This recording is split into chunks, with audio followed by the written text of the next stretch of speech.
Good afternoon friends. दोस्तों, स्वागत है फिर से आपका मेरे सेशन में। मेरा नाम है पंकज बुद्धिराजा और मैं आपका दोस्त, एक टीचर और ट्रेनर हूं जो कि फाइनेंस की बातें करता हूं। जैसा कि मैं आपसे पहले ही बात कर चुका हूं कि मैंने 1994 से 1994 से फाइनेंस के फील्ड में काम शुरू किया। अब 31 साल हो गए। तो काफ़ी सारी चीज़ें हैं जो कि मैं जनरल देखता हूं, बात करता हूं, उनके ऊपर वीडियोस भी बनाता हूं जो कि शायद आपके काम आते हैं। तो आज का दोस्तों वीडियो है फ्यूचर एंड ऑप्शंस पे। तो बहुत सारे लोग जो है वो डेरिवेटिव्स में इंटरेस्ट रखते हैं, इक्विटी डेरिवेटिव्स में, स्टॉक मार्केट्स में वो जो है एफ एंड ओ या इन सब की बातें करते हैं। तो कई बार जो है मैं उनको बोलता हूँ कि ये फील्ड बड़ा ट्रिकी सा फील्ड है।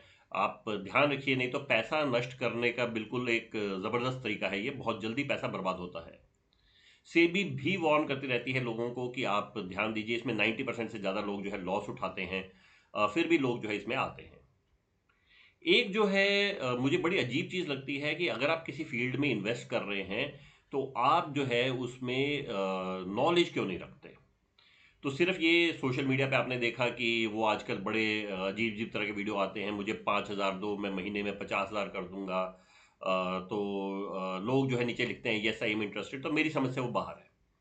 अगर आप सीरियसली इसमें इंटरेस्ट लेना चाहते हैं तो तब आपको एनएसएम की जो है सीरीज 8 जो है इक्विटी डेरिवेटिव सर्टिफिकेशन एग्जाम जो है उसके बारे में जानना चाहिए। तो ये इक्विटी डेरिवेटिव सर्टिफिकेट एग्जाम जो है ये एनआईएसएम ने इसीलिए बनाया है कि आप इक्विटी डेरिवेटिव्स के बारे में जानें। बड़ा वास्ट और बड़ा प्यारा करिकुलम है उनका, ये एनएसएम की सीरीज 8 का, जिसमें पूरा डेरिवेटिव्स के बारे में बताया गया है। जो फ्यूचर्स क्या हैं, ऑप्शंस क्या हैं, पुट क्या है, कॉल क्या है, at the money, in the money, out of money, तो ये सब चीज़ें क्या क्या हैं। अगर आप डेरिवेटिव्स वगैरह में अगर इंटरेस्ट रखते हैं तो वो अलग अलग थ्योरीज है, स्ट्रेडल है, स्ट्रेंगल है, वो क्या है, क्लियरिंग और सेटलमेंट कैसे होती है, इसमें जो है आप किस तरीके से पैसा डालते हैं, क्या क्या रिस्क रहते हैं, उन रिस्क को कैसे मैनेज करते हैं, कौन कौन से कानून इनको कवर करते हैं। सिक्योरिटीज कॉन्ट्रैक्ट रेगुलेशन एक्ट है 1956 का और सेबी एक्ट है 1992 का, तो वो किस तरीके से काम करते हैं। तो ये सारी चीज़ें जो है आपको बड़े अच्छे से जो है जानने को मिलती है। तो ये फॉरवर्ड कॉन्ट्रैक्ट्स क्या हैं और ये सब चीज़ें जो जो वर्ड आप सुनते हैं इसमें आपको मिलेंगे। वैसे भी ये एक सीरीज जो है, अगर कोई डेरिवेटिव्स में, इक्विटी डेरिवेटिव्स में काम करता है किसी स्टॉक ब्रोकर के यहाँ पर, या सेल्स में काम करता है, एडवाइस करता है लोगों को कि आप डेरिवेटिव से, तो उनको इसके बारे में जो है पक्का जानना चाहिए, क्योंकि मैंडेटरी है उनके लिए। एनएसएम की सीरीज 8 तो जैसे डीलर्स होते हैं, कैपिटल मार्केट के डीलर्स हैं स्टॉक मार्केट्स में, जो उनके लिए सब मैंडेटरी है। तो मैंडेटरी होने के अलावा भी मैं मानता हूँ कि ये एक बहुत अच्छी सीरीज है जिसको जरूर आपको पढ़ना चाहिए।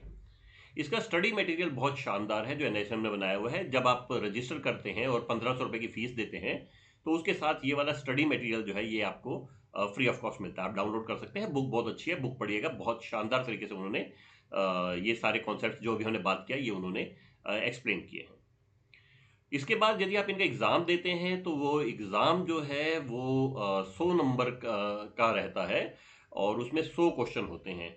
तो 2 घंटे का एग्ज़ाम होता है, 120 मिनट का जो है एग्ज़ाम रहेगा, उसमें 100 क्वेश्चन होते हैं। और अगर आप सही करते हैं तो 1 नंबर होता है। इसमें एक नेगेटिव मार्किंग भी है। 25% की नेगेटिव मार्किंग है, यानी कि अगर आपने कोई क्वेश्चन गलत किया तो उसमें से 0.25 जो है वो आपका कट जाएगा, नेगेटिव साइड पे नेगेटिव मार्किंग रहेगा। तो आपको ये पॉजिटिव माइनस नेगेटिव जो है हटा के आपको 60% नंबर जो है लाने होते हैं पास करने के लिए। तो जनरली हम लोगों को यही बोलते हैं कि यदि आप इस तरीके का एग्जाम कर रहे हैं तो आपको पहले वो क्वेश्चन करने चाहिए जहां पर आपकी पूरी पकड़ है और आपको मालूम है कि 100% सही है। उसके बाद जो है इंटेलिजेंट गेस है वो कीजिए। ऐसी बेकार के तुक्के मत लगाइए, क्योंकि उसमें फिर नहीं तो आपके नंबर कट जाएंगे। बहुत सारे लोग जो है तुक्कों के चक्कर में जो है कि ऐसे ही चलो ए बी सी डी कुछ भी मार्क कर दिया और उसके चक्कर में जो है एग्जाम में फेल हो जाते हैं। तो यदि आप इस एग्जाम में पास होते हैं तो आपको एक सर्टिफिकेट मिलता है, जैसे कि एनएसएम की ज़्यादा सीरीज में होता है, जो कि 3 साल के लिए वैलिड है। 3 साल बाद जब आप इसको रिन्यू कराना चाहते हैं तो रिन्यू कराने के टाइम पे जो है आप सीपीई या कॉन्टिन्यूइंग ऑफ प्रोफेशनल एजुकेशन की क्लास कर सकते हैं, जो कि जनरली सुबह वही 6-7 घंटे की क्लास रहती है, सुबह 10 बजे से शाम को 4-5 बजे तक। आजकल ऑनलाइन सीपीई भी रहता है, तो आप ऑनलाइन या ऑफलाइन जो है क्लास में जाके जो है सीपीई कर सकते हैं और उसके बाद जो है आपका सर्टिफिकेट वैलिडेट जो है वो हो जाएगा। तो ये दोस्तों जो है एक बड़ी इंपॉर्टेंट सीरीज है, one of the most popular series है, और मैं डेफिनेटली जो है हर एक को एडवाइस करता हूं कि अगर आपको डेरिवेटिव्स में इंटरेस्ट है या इस तरह का हम आप करना चाहते हैं तो श्योरली आपको जो है इस सीरीज की तरफ थोड़ा सा ध्यान देना चाहिए। तो ये दोस्तों मेरा था आज का टॉपिक। तो इसी तरह के इंटरेस्टिंग टॉपिक लेके मैं आपके साथ जुड़ता रहूंगा। यदि आपको मेरे टॉपिक पसंद आते हैं तो कृपया अपने दोस्तों और रिश्तेदारों के साथ शेयर कीजिए और उनको रिक्वेस्ट कीजिए कि वो मेरे चैनल को सब्सक्राइब करेंगे। तो जल्दी मिलेंगे दोस्तों किसी नए टॉपिक के साथ। तो आज के लिए इतना ही। Thank you for joining me.